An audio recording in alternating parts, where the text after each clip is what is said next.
We're snorting cap rates and shooting up cash flow here at Deal Junkies.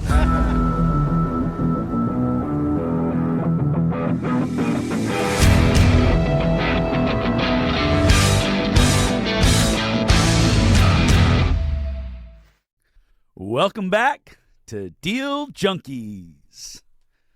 Wow. Trevor just gave us the clap.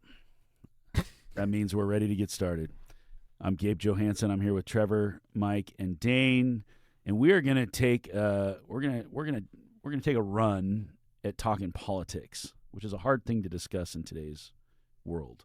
But if you're following the political theater that's happening, which is what I call it, political theater, it's amazing. It's like watching a soap opera or WWE, or politics is crazy right now. Like we had a Trump assassination attempt, and then like Biden disappears, and then next thing you know, Kamala Harris is the nominee, and we skip the whole primary process, and then she raises hundreds of millions of dollars overnight, and now we're just off and running.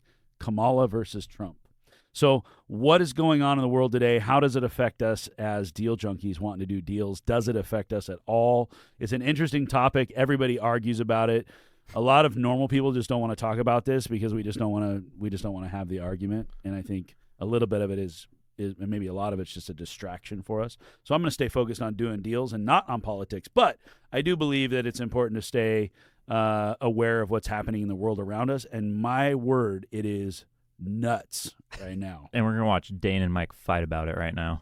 I don't fight over politics. Yeah. I just don't. I think that's like I think that is a key trait of somebody who's investing in real estate is I know what's going on, like what you're saying, so that I can have a conversation about it. What am I saying? Well, it's good to keep up with it. Oh, right? But it's not going to change how I'm... Keep an eye on what's happening. Yeah, just to be in the know. No idea what's happening. Could you tell me about it? I'm excited to just talk to Trevor about it. So Trump, somebody tried to assassinate Trump. Are you serious? About 2 weeks Do you know who ago. Trump is? Wait, I know you know who Trump is. Did you? It wouldn't surprise me if you didn't hear about that, though. I don't know what you're talking about. For the record, Trevor has never owned a TV. He's never watched a movie. He doesn't know any artists or musicians. So we have to explain to Trevor what happens in the human world. He's a really smart robot, but he doesn't have any cultural data in his in his data bank to fall back on. So whenever you say like an actor's name or you say something happened, he's like, "Who's that?" It baffles me. What are you talking about? Who's Michael Jackson? I don't know who Michael Jackson is. Yeah, it'll end conversations pretty quickly. Back to politics. Give us an outline, Dane, of just what's happening right now in the last couple weeks. I don't have a great outline. We discussed last time we were on that we thought that Biden was too late to drop out. Right? We thought that. He may not, because you might not be able to get somebody else on a ballot. Yeah, we thought it was. I mean, if it was going to happen, it should have happened.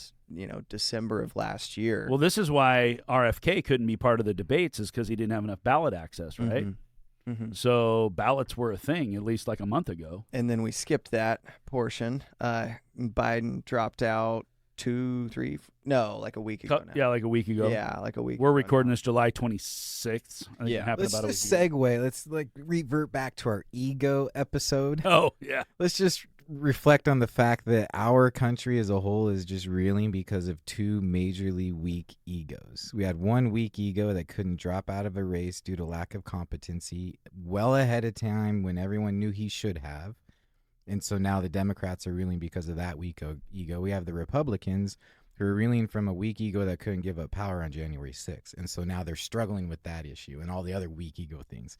So when it comes to politics as a real estate investor, all they're there to do is to create entertainment, distract the masses, and just create people arguing with each other rather than effectively going. It's divide and conquer. Yep. If they keep us all fighting each other, we won't look at the man behind the curtain and go. Although we're, as real estate investors, I believe one of the reasons why we own buildings is because we have looked behind the curtain, and we know that when those guys get on stage and they fight each other, they just leave afterwards and go have drinks, and they're all on the same team. And buy real estate. And so I just don't believe that the Republican and Democratic parties are that much different. I think they're all, they're all the same thing. That's my take. That's my political take. Absolutely. They're all trying to accomplish the same thing. They take the opposite side that then becomes the exact same argument on a different conversation, and they just contradicted themselves left and right. Democrats love to contradict themselves. Republicans love to contradict themselves. That's why I'm independent, because I don't like to just say, oh, I believe in this because it feeds my bias confirmation here, but I believe the exact opposite thing in this context because it confirms my bias. You know what's interesting about what you just said is the majority, the largest percentage of voters in America today are independent. They're registered independent. Oh, really? Or outside of the Republican and Democratic parties. So what I can't understand is why we can't elect a third party. How does the GOP and the Democrat Party have so much control that you can't introduce a new person like an RFK and say, like, sure, we could all get behind that it could be this other person. I mean, I think he's a pretty good candidate. There's some things I don't agree with, like all politicians. The other thing I always go back to is, like, they're politicians, so I don't really trust any of them. They're all selling something, and I believe that it's just 100% corrupt behind the scenes, and I think that if you make it to a high level, you've been compromised. Like, there's just it's one of the reasons why I was never like Trump is a hero. He's a hero of mine because he's a real estate guy and business guy and all that. But I never got behind the whole movement really because I felt like he's a politician. Like, he's got to be in bed with some of these people, and he's also got to sort of, otherwise if he's going to do the things that he says he was going to do, I felt like they would try to kill him. Mm-hmm. Well, now they tried, or somebody tried. And maybe it's a random act. Maybe it's planned. I don't know. The whole thing, I got to tell you, and I think everybody listening, if you really just stop to think about it all, it's pretty freaking weird. It feels like it's staged. It feels like this was planned, right? It feels like it's engineered is what I'm trying to say. Mm-hmm. Well, I think that's what it is. It's fucking entertainment, and it's distraction and But you don't fire off an AR from 130 yards and miss by 6 centimeters. Like, that's not staged. That's just unless he was really holding a ketchup packet to his ear and the thing didn't really happen anyway. But they have videos of bullet going through his ear. They have videos of bullet flying by his head or whatever. Like, I think whoever was trying to shoot at him was really trying to hit his head. Yeah. I don't know why. Yeah. He's a big dude. Like, from 130 yards, I would have just aimed a little lower. Like, he's like a billboard below his head, right? Yeah. I guess you try to swing a golf club. You guarantee the head. You guarantee the kill, I guess, if you get the headshot. Or maybe he was wearing body armor. You think he wears body armor in those events? Yeah, I don't know if he would have in Pennsylvania.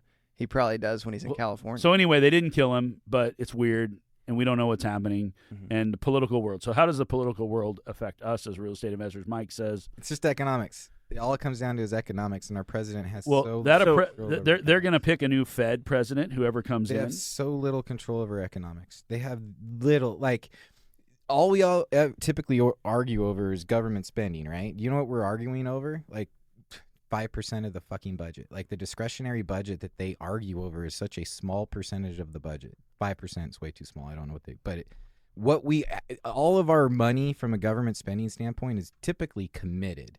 And then what we're actually arguing over, and then they put all these extra conditions into all these bills is really small.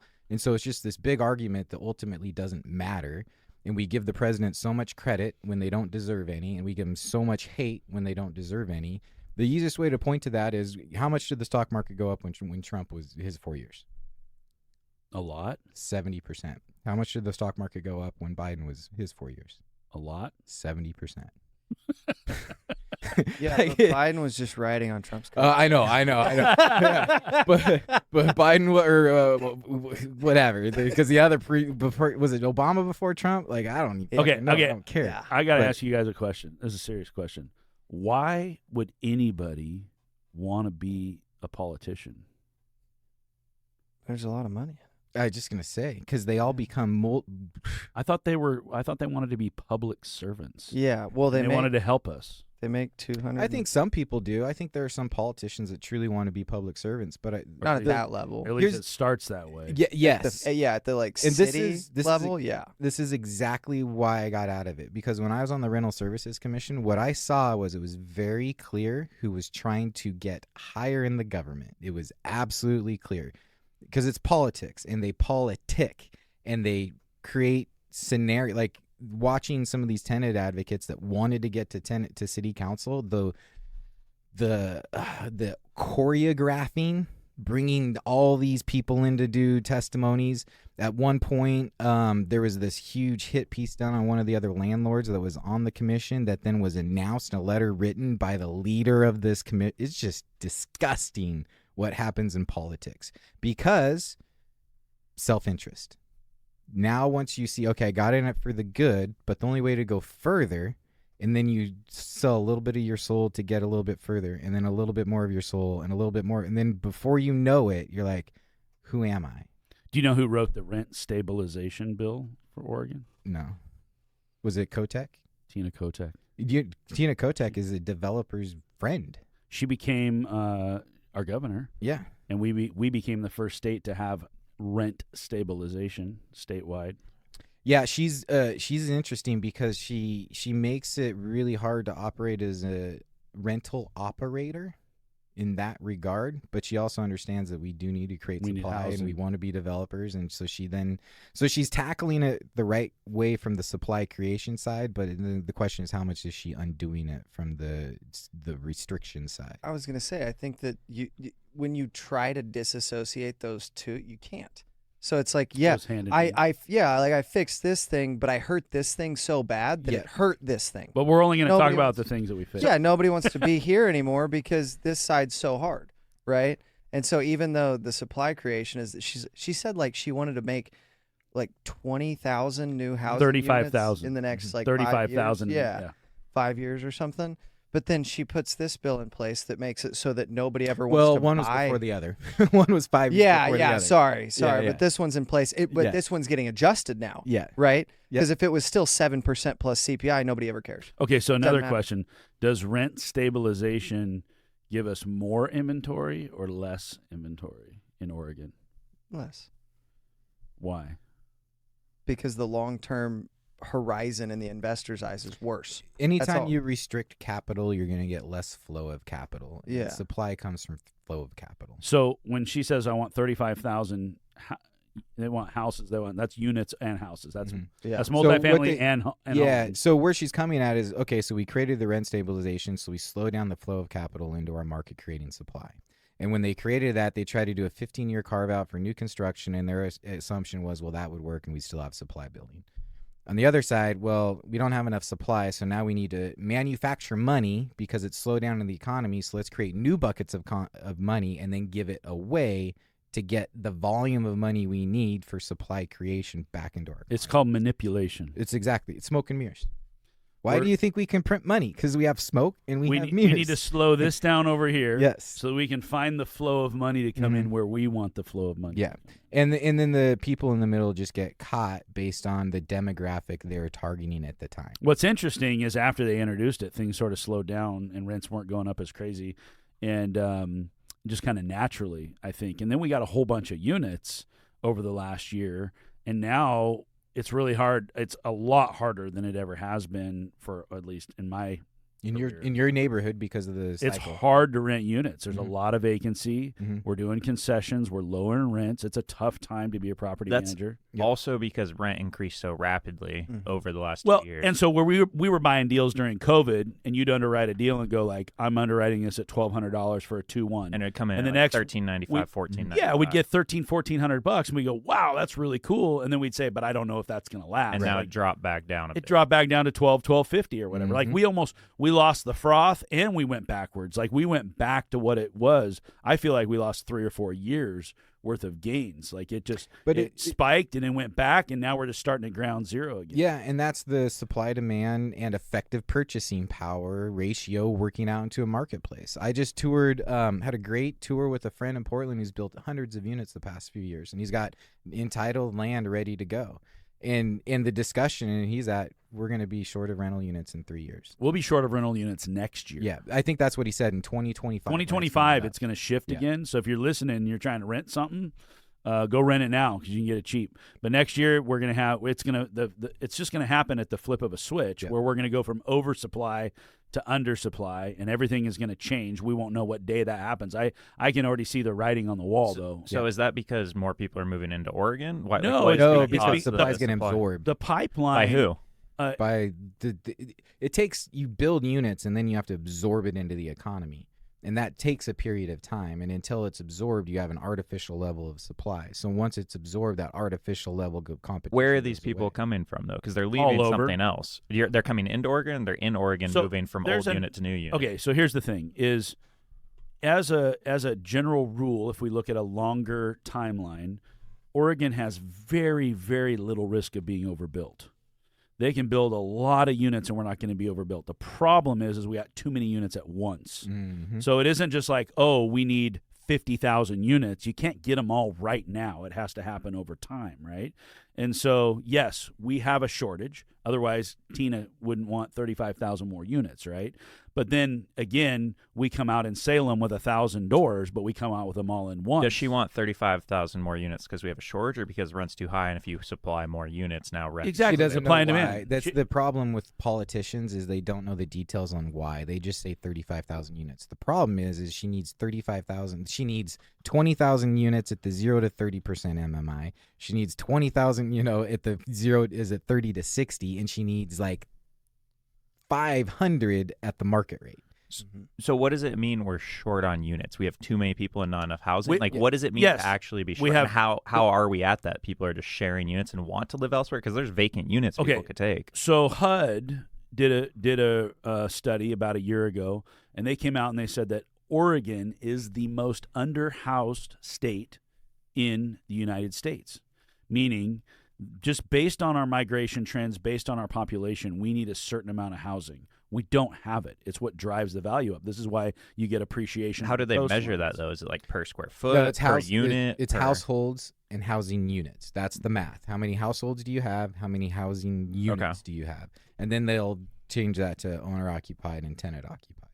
And part of that is how many people share households too, right? Yeah, and 'Cause that's we have where, a- and this is why cities want registration systems, is they want to better understand the households inside of those housing units that are for rent. registration system of your rental unit? Yes. Is that a thing in Yes. in Gladstone, Oregon City, and those areas? Gresham started it Portland started it 4 or 5 years ago. Gresham was a couple. I got a letter. I had a rental there for like 5 years, and I got a letter yesterday. I just sold this thing. I got a letter yesterday about how I had to go register my rental unit. I was like, what is this? I've never even heard of Oh, this. the worst And I was part like, is I already when- sold it like a couple months worst ago, part so is I'm going to throw it away. But You buy a rental in 2023, you can't file your tax return until 2024, and you get 6 notices in 2023 that you need to register your unit. You're like, yeah, next year.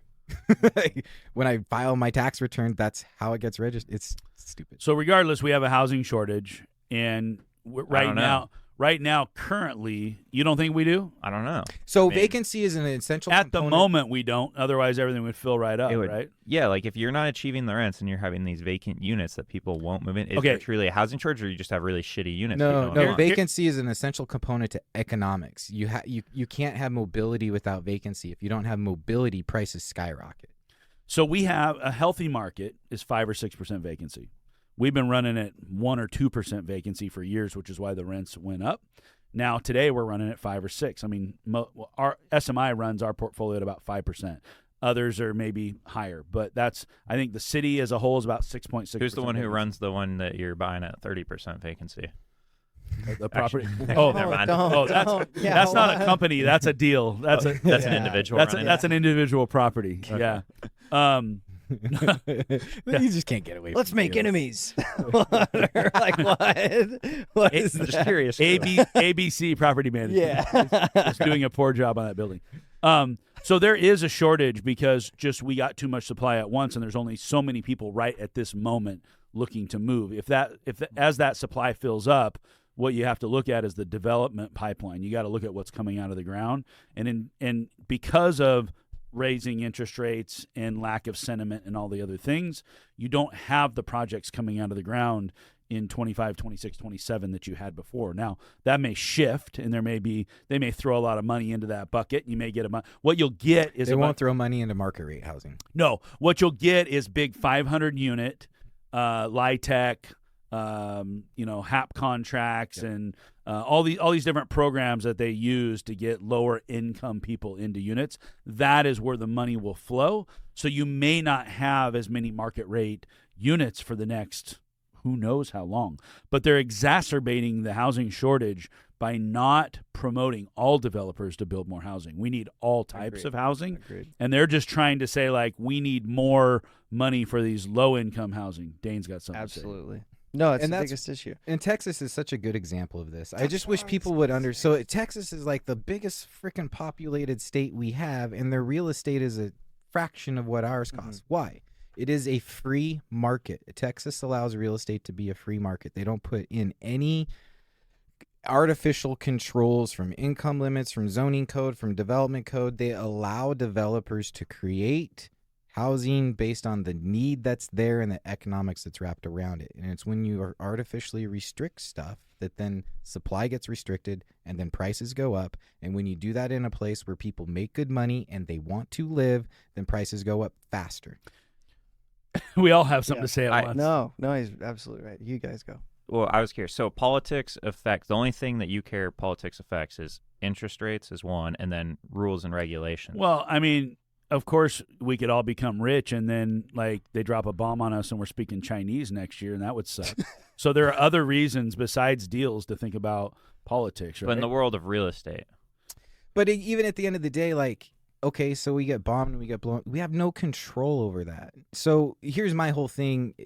Real estate aside is don't put value into circumstances and issues you personally cannot change. And it doesn't, we live in Oregon. Our vote does not matter. At the end of the day, it does not matter. So why do I care? Mike's trying to tell us about the Serenity Prayer right now. Is that what it only is? worry about the things you can change. So it's interesting, though, that the topic of what we're talking about is we start off going like, hey, what do you think about all this crazy shit with Trump and Kamala Harris? And within like 3 minutes, we're on to local we're on to local government. Because that matters more. Because we know what really matters on the federal level. The political theater doesn't have as much impact on us. There's something about like every election year, what happens with interest rates, or there's some argument or something people have where they change or don't change. Okay, and here's what I was trying to get at in the Salem meetup when I was talking about the bond market is interest rate. The Fed controls interest rates via the bond market. So why do interest rates get weird during election years? Because of reallocation of money, macro money moving around. That's where the interest rate stuff changes. Is that because of sentiment? Yes, it's who's going to be elected. Do we go to the bonds? Do we go to stocks? Do we go to cash? Like, it's an allocation of money that changes interest rates. So here's an interesting thought for you. Lots and lots of money change hands, and there's really, really big money players that try to step in and influence politics on a high level. So what are the people that are giving away millions of dollars to Trump or Harris or Biden or whoever? Obviously, to them at that level, the politics matter. They're paying for something because they want to have influence on a doesn't matter national they level. Fund both sides. Why? Who's they? Is it because they want to make sure when something goes south or they get sued or they need some law passed in their favor that they've got somebody to call and go like, hey, I gave you $1 million. It's a lot easier to acquire assets when people aren't paying attention to you acquiring assets. Okay, so you're saying that part of this behind the scenes thing that's happening is money is changing hands, and these are not really campaign donations. These are bribes. This is like people are paying money to have influence for whenever they need it. It's an insurance policy. Yeah, I mean, so lobbying is real. Lobbying kind of leads our politics for us, and I think that the biggest piles of money pour money into both sides of the lobby aisle. And therein lies our problem. Yeah. That's what it's all driven by. Mm-hmm. So what's going to happen to interest rates? Wait. They're going to go down. They're already going down. What was the thing? Yeah, that we have seen that. But what's the thing with I saw some clips or something on the internet about Biden wanting to implement rent control nationwide. I'm glad you said that, because this shows exactly how theatrical politics is. Last-ditch effort. Here's what I'm going to do. In the last 2 weeks, I'm going to throw this out. Yeah, something that would never, ever pass. Yeah. Because you can't put a rent control solution on the state of Oregon, let alone the entire I guess that'd nation. be a really bad idea because every state is so different. Exactly, and demands different, and households and housing units. So I thought it was put really rent cool. control in Alabama, and they're like, "Sweet, we don't fucking care." Yeah, we haven't raised rent in 25 years. Exactly, right? So awesome. You probably didn't get any voters by doing it, but you made some people feel I heard his speech was really good, though. He came out and said that they're going to make a limit to where everybody can only raise the rent $55 a year because he read the teleprompter wrong. Oh, wrong. Instead of 5%, it was $55. Oh, no. We're going to set a rent control limit nationwide, $55. I missed that. It's awesome. So if it were 5% and you did that nationwide, I think you just promote people getting evicted a lot more. No, you just can't even pass it. Like, you that's just can't a even. waste It of would taxpayer never money. pass. Total last-ditch effort to grab some traction.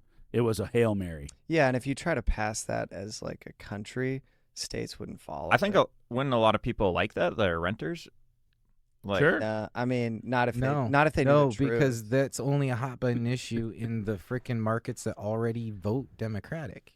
So you're Portland, California, like yeah, also you're the not changing markets their with- vote. with They the already highest vote that rents. That's one of the things that we don't realize because we live in a very liberal state. So we're surrounded by an ideology that's not shared by most of Correct. the nation.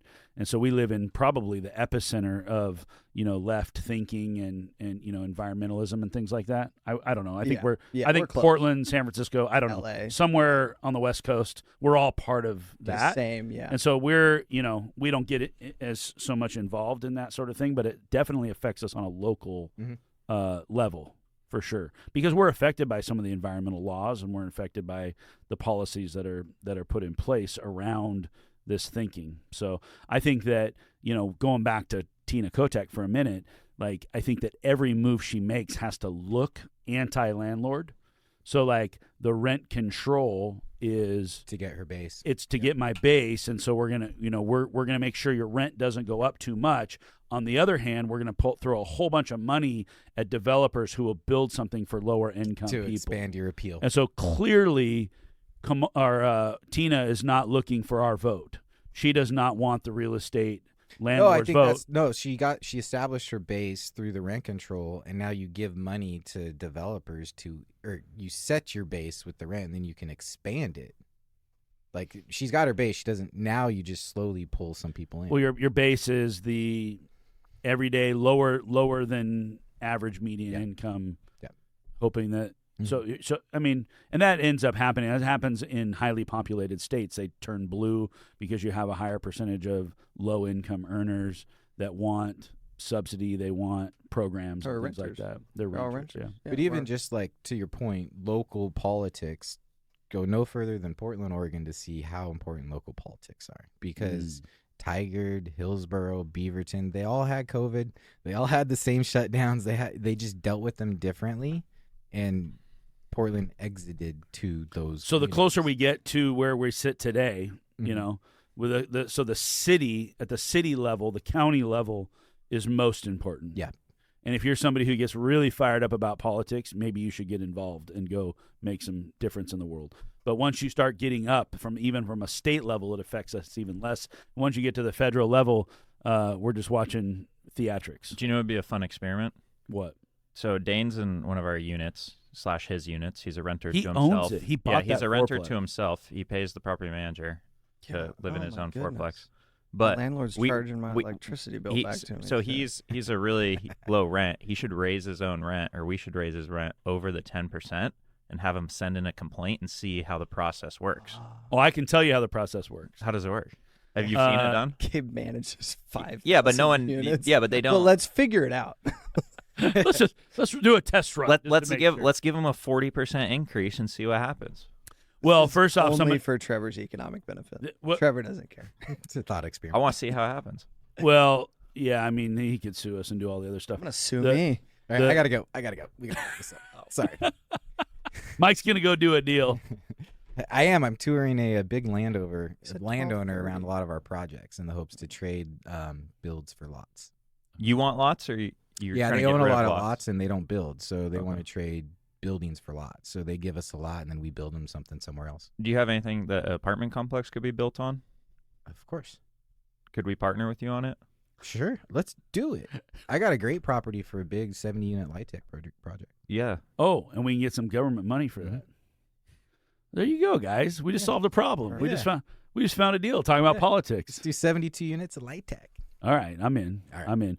Okay, guys, thanks for listening. Politics apparently don't matter, and they matter a little closer as we get closer to home. But don't get all wound up about this stuff. Just go buy deals. That's all that really matters. Yes. All right, guys, thanks for joining us. We will see you next time.